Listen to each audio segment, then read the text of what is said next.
Olá! Hoje, com o meu olhar de analista de investimentos, a gente vai mergulhar fundo num assunto que define as regras do jogo para os bancos no Brasil: a segurança e o futuro deles.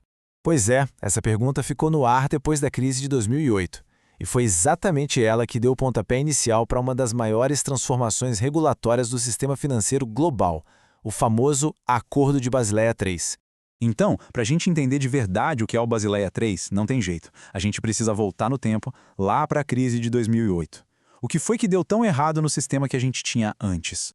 E aí tá o X da questão. O sistema anterior, o Basileia II, tinha brecha, sabe? Ele permitia que os bancos subestimassem os riscos e operassem com pouco capital daquele que realmente importa. A conta chegou. Por isso, a resposta precisou ser global e muito mais rigorosa para garantir que o sistema não quebrasse de novo. Beleza. Então, o que o Basileia III trouxe de novo? O que mudou na prática e por que isso se tornou tão vital para a saúde dos bancos?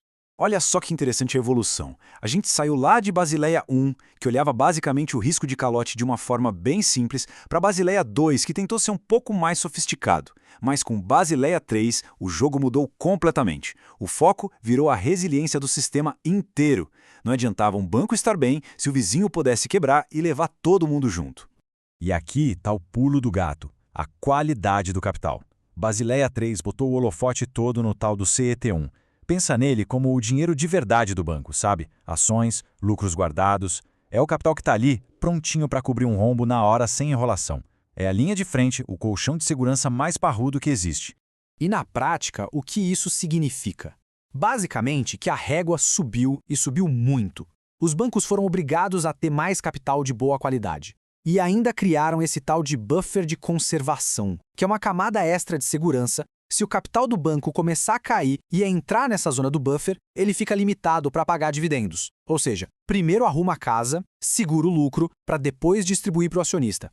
Tá, agora vamos para a parte que todo investidor quer saber. E os bancos aqui no Brasil? Como é que eles se saíram nesse cenário novo e bem mais apertado? Para responder isso, a gente tem um estudo super completo, lá de 2012, que fez uma espécie de teste de estresse.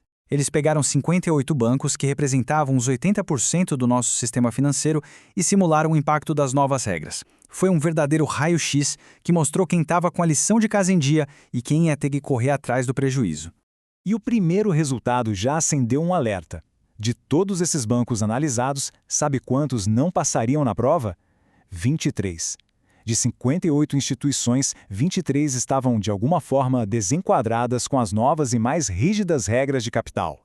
E a conta era salgada. Para todo mundo ficar nos eixos, o sistema precisava de uma injeção de 85 bilhões de reais em capital. É dinheiro pra caramba! E o mais preocupante, esse rombo não estava espalhado por aí. Ele estava bem concentrado em algumas poucas instituições.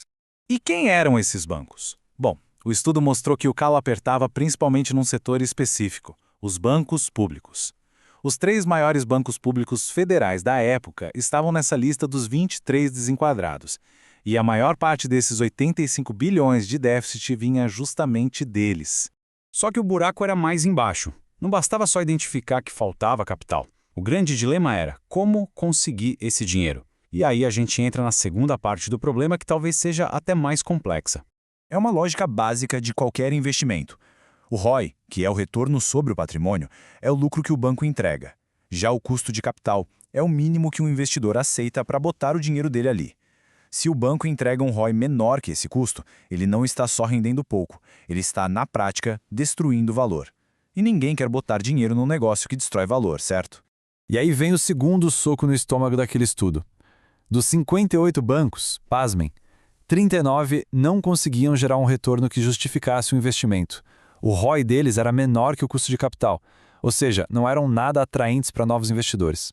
Agora junta as duas coisas. Você tem um monte de banco precisando de capital e, ao mesmo tempo, a grande maioria deles não é atrativa para quem tem o capital para investir.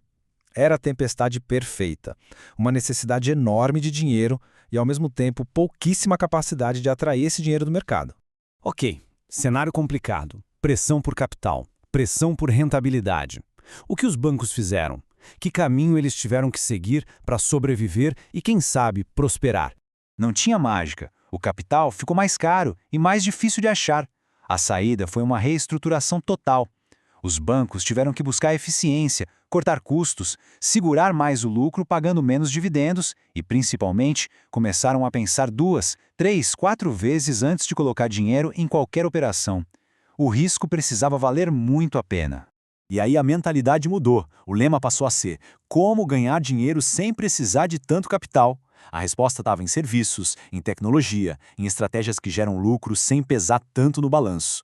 O jogo não era mais só crescer a carteira de crédito a qualquer custo, mas sim ser inteligente e otimizar cada centavo de capital. E o que acontece num cenário desses? Os mais fortes sobrevivem. A gente viu uma onda de fusões e aquisições. Os bancos que não conseguiam se virar foram comprados ou ficaram para trás. E muitos outros correram para a Bolsa de Valores fazendo IPOs para levantar o capital que precisavam e conseguir jogar o novo jogo. Então, no fim das contas, Basileia III foi muito mais do que só uma regra técnica. Foi um divisor de águas, um catalisador que forçou o mercado a se consolidar, a ser mais eficiente e que literalmente redesenhou o mapa do setor bancário no Brasil. A pergunta que fica é essa: quem soube se adaptar melhor e vai liderar esse novo cenário? Os efeitos daquele acordo a gente sente até hoje.